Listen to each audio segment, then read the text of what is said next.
Bonjour à tous, c'est BD Météo. Aujourd'hui on se retrouve pour un tout nouveau point tropical concernant l'Invest 91L qui se situe actuellement au milieu de l'Atlantique Nord, donc plutôt bien au sud quand même, et qui semblerait prendre la direction de l'arc antillais d'ici à environ 150 à 180 heures d'échéance. Alors c'est une échéance assez lointaine, c'est un premier point préventif pour commencer un suivi de ce phénomène, en sachant que pour l'instant c'est une simple menace plus ou moins existentielle, puisqu'on est encore bien en avance sur le phénomène.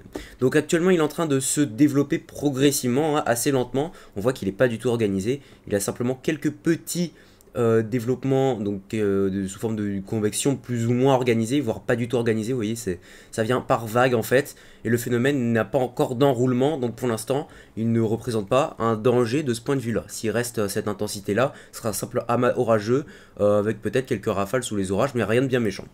Pour l'instant, donc, il est situé à 12 degrés nord, 36 degrés ouest, donc encore bien au large de toute terre des Antilles ou même des Caraïbes.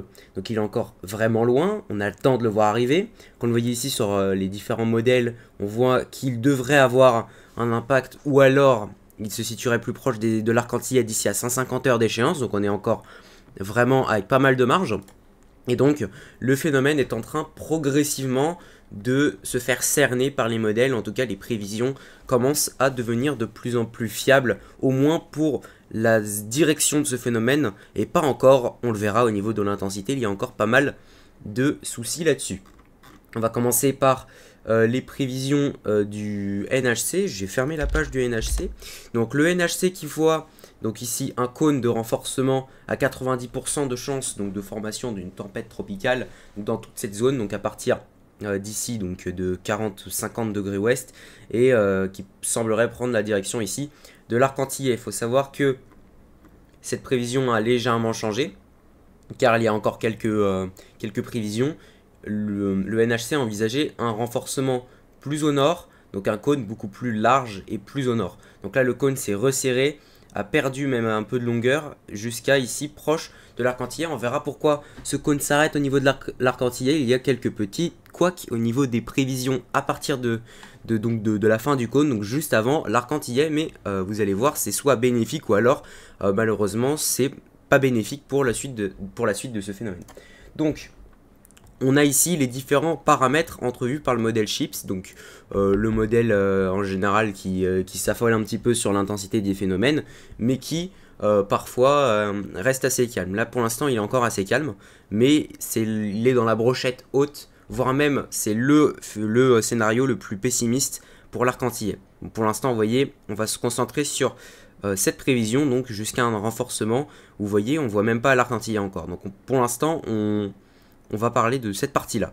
Donc pour l'instant, le phénomène n'a pas de possibilité de se développer rapidement. Comme là ici dans les Rapid Intensification Probabilities, 0% partout. Donc pour l'instant on est tranquille. Il n'y a pas de renforcement prévu pour les 4 prochains jours, voire 5 prochains jours, comme vous voyez ici, jusqu'à la tempête tropicale. Donc en fait il pourrait être en tempête tropicale d'ici 5 jours, mais on ne parle pas d'ouragan majeur pour l'instant. Et encore moins à 5 jours ou même sur la Cantillais. Pour l'instant, c'est toutes les prévisions excluent ce phénomène. Donc là, vous voyez, on a un renforcement de ce phénomène progressivement. 50 nœuds, vous voyez, au bout de 3, 4, 5 jours, 6 jours pour passer en ouragan de catégorie 1, vous voyez ici. Donc c'est qu'une 5 prévision, une 5 modélisation parmi des dizaines d'autres. Donc on verra ça, les dizaines d'autres après dans des ensembles.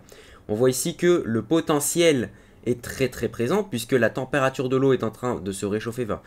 Pour l'instant, le phénomène circule dans de l'eau à un peu moins de 28 degrés, donc c'est un peu limite pour une formation de phénomène, pour anticiper le renforcement d'un cyclone, d'un ouragan. Et pour l'instant, en tout cas, le phénomène n'est pas encore dans de l'eau suffisamment chaude, mais il va rentrer dans des eaux beaucoup plus chaudes en arrivant vers la Cantillais, vers 28 degrés et demi, 29, voire 29 degrés et demi, presque 30 degrés proche des côtes. Et donc également dans une ambiance, vous voyez ici un heat content vraiment très haut, avec des valeurs jusqu'à 50 de kJ par centimètre carré. Donc en gros c'est une grande quantité d'énergie au niveau de l'eau à sa surface. Donc en gros c'est un peu comme la caille pour les orages, sauf que là c'est pour les cyclones. Donc 50 de heat content, c'est quand même des valeurs qui sont très importantes. Et également un environnement bien humide, là donc pour le cœur du phénomène. Le phénomène circule dans un dans une aire humide, on verra ça plus en détail juste après. Et donc ces trois paramètres-là considèrent donc que le phénomène peut théoriquement se renforcer à des valeurs assez impressionnantes. Donc vous voyez 140, 160, alors c'est habituel, hein. Le renforcement maximal, c'est un maximal qui sera jamais atteint, faut bien s'imaginer. Mais bon, vous voyez, les conditions sont réunies pour un phénomène qui peut impacter l'arc antillais si tous les phénomènes, tous les ingrédients sont réunis et que également le cyclone, l'ouragan a la volonté également de se renforcer, parce que parfois ça couac, même si tous les scénarios sont là. Et là en fait il y a une petite différenciation dans les dernières prévisions, c'est le wind shear, et on va en parler tout de suite parce que c'est, on va dire, l'événement, le principe qui fait que peut-être que le phénomène ne va pas se renforcer jusqu'à l'ouragan, voire même ne même pas impacter l'arc antillais en état de tempête tropicale. Donc il y a même une possibilité que le phénomène n'atteigne même pas le stade de tempête tropicale sur l'arc antillais. Donc tout ça, c'est à cause d'un événement, d'un élément qui est connu, donc de la météo et même dans l'étude des cyclones ou des ouragans, c'est le wind shear. Donc le wind shear, c'est le cisaillement en altitude, donc en gros un vent d'altitude qui va pousser les nuages de la circulation du phénomène, du cyclone, de l'ouragan, de la circulation cyclonique, et donc qui va détruire tout potentiel de vent, mais qui ne va pas forcément détruire le potentiel de pluie. Donc attention, il pourrait quand même y avoir des fortes précipitations, mais une simple onde cyclonique, donc un simple amas orageux comme ce qui est observé actuellement. Mais donc tout le potentiel venteux et d'organisation cyclonique peut être détruit, va être détruit même lors de la présence de wind shear. Donc pour l'instant, vous voyez, il n'y a pas de wind shear. Donc là, c'est le wind shear qui est généré par le phénomène.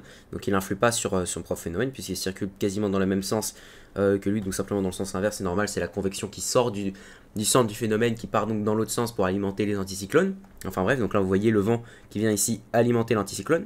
Il sort du phénomène dans le sens anti-horaire, il rentre dans l'anticyclone dans le sens horaire. Donc là c'est dans le sens horaire, il sort du phénomène, il rentre dans l'anticyclone dans le sens anti-horaire. Enfin bref, c'est le flux d'altitude, c'est la dynamique des fluides.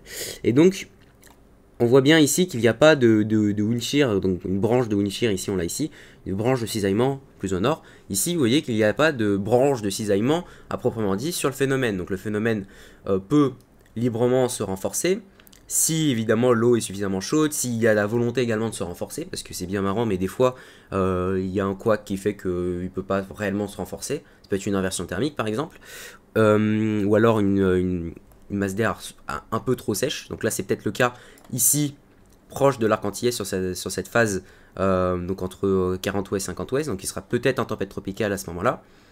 Et regardez ici, en arrivant proche de l'arc antillais, on a ici cette branche de vent d'altitude, de cisaillement qui se met en place ici, proche de l'arc antillais. Et là, en fait, ce qui va se passer, c'est qu'il va y avoir un conflit entre tous ces différents paramètres. Il y a les paramètres, donc notamment la température de l'eau très chaude, l'énergie qui est très présente, et il y a le paramètre qui peut détruire le phénomène, qui est tout simplement le wind shear, le vent d'altitude, le cisaillement.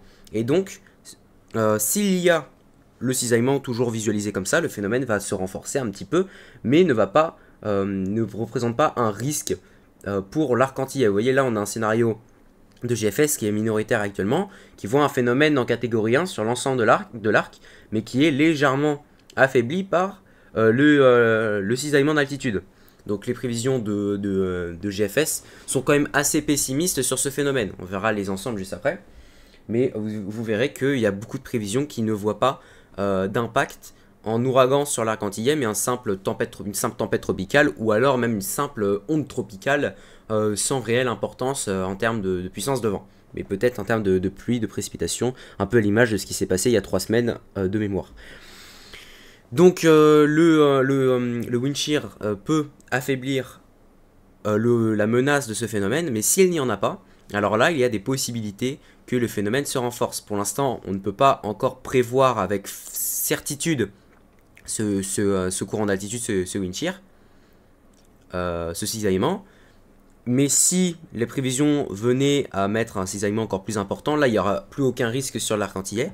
Mais si les prévisions de ce vent d'altitude, de ce cisaillement venaient à s'effondrer, et bien là il y aurait un risque de renforcement plus marqué sur l'arc antillais. Mais pour l'instant on n'y est pas, vous voyez, on est quand même à 4, 5, 7, 8, 10 jours d'intervalle. On est à 8 jours, ouais, 8 jours. on a 8 jours d'échéance, 7-8 jours. Donc on est encore très loin. Donc là c'était l'humidité, vous voyez que l'humidité est bien présente dans le phénomène. L'arc-en-ciel, il est là, vous voyez que l'humidité est très présente, mais il y a le wind shear qui empêche vraiment son développement en plein potentiel. Et puis ensuite, le développement en plein potentiel interviendrait après, si le phénomène parvient à survivre à cette branche de cisaillement. Bref, donc là c'était le chips.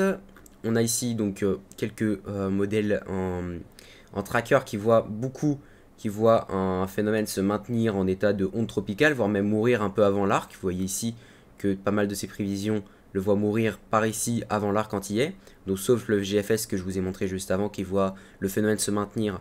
Vous voyez ici à une bonne tempête tropicale, voire un ouragan de catégorie 1. Vu de la pression, on était plus sur un catégorie 1 plutôt qu'une tempête tropicale. Et on a Chips qui, vous voyez, le voit passer en catégorie 2. Mais je vous ai dit que Chips c'était un run, enfin un scénario qui était toujours pessimiste.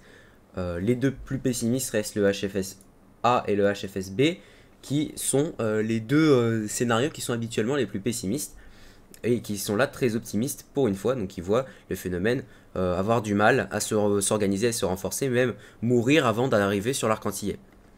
Vous voyez ici au niveau des prévisions qu'on est quand même sur une tendance pas très fiable. C'est normal parce que les scénarios ne sont pas encore mis d'accord sur le phénomène. Mais vous voyez qu'on a quand même une sorte d'entrée du phénomène. Donc plus probable, on va dire ici à partir des gradients verts, c'est la probabilité plus élevée. On voit que le phénomène se rapproche de l'arc antillais. Donc on est sur la prévision globalement du NHC. Tac tac tic tac touc, les ensembles ils sont où les ensembles? Les ensembles ils sont là les ensembles. Donc on a ici la prévision des ensembles, donc là ici on a les ensembles les ensembles européens. Donc on voit bien que le phénomène a une forte probabilité de passer sur l'arc antillais. Donc on a quasiment la moitié des scénarios qui le voient passer sur l'arc antillais. On en a ici quelques bizarreries qui le voient s'isoler ici très très proche de l'équateur et mourir par ici. Donc c'est des prévisions qui semblent peut-être possibles mais qui sont assez absurdes de ce point de vue là. Après on verra bien ce que ça donne, hein. Ce serait peut-être une possibilité. Mais on a une grosse partie des scénarios qui voient le phénomène quand même passer sur l'arc antillais. Alors on voit quand même beaucoup de bleu. Donc beaucoup de bleu ça veut dire une simple onde tropicale avec quelques scénarios qui voient quand même un passage en tempête, voire même en ouragan faible. Donc sur ce modèle. Donc on voit bien une majorité quand même de prévisions plus faibles, voire même vous voyez des runs qui lâchent le phénomène juste avant d'arriver sur l'arc antillais en raison du wind shear, donc du vent d'altitude qui viendrait tuer le phénomène. On voit ici pas mal de ces scénarios, vous voyez, qui s'arrêtent juste avant, le HFIA ici qui le lâche juste ici. On a d'autres scénarios qui le voient lâcher avant d'arriver sur l'arc antillais, ici et ici. Donc pas parce qu'ils arrivent en bout de run, mais tout simplement parce qu'il y a le cisaillement qui vient interférer le développement de ce phénomène et donc fortement diminuer le risque. Et là ici on a le GFS, donc qui voit, vous voyez, beaucoup de disparités dans les prévisions. On a quelques scénarios qui vont remonter bien au nord, mais ça dépend beaucoup du placement de l'anticyclone. Et on voit beaucoup de scénarios passer sur l'arc antillais encore peu renforcés, donc en raison notamment donc, du vent d'altitude, du wind shear. Donc ça, je pense qu'on l'a bien compris maintenant, après 13 minutes de points à parler de wind shear. Donc pour en faire une conclusion, actuellement il est encore trop tard pour en dresser une prévision fiable pour l'arc antillais. Cela dit, la tendance vient à l'aggravation du temps donc sur l'arc antillais, donc pas une aggravation exceptionnelle non plus, puisqu'on parlerait simplement d'un temps plus perturbé, éventuellement d'une tempête, une tempête tropicale à échéance d'environ 140 à 150 voire 160 heures, et un risque peut-être de tempête tropicale, mais pour l'instant il est encore trop tard, enfin trop tôt pour en parler.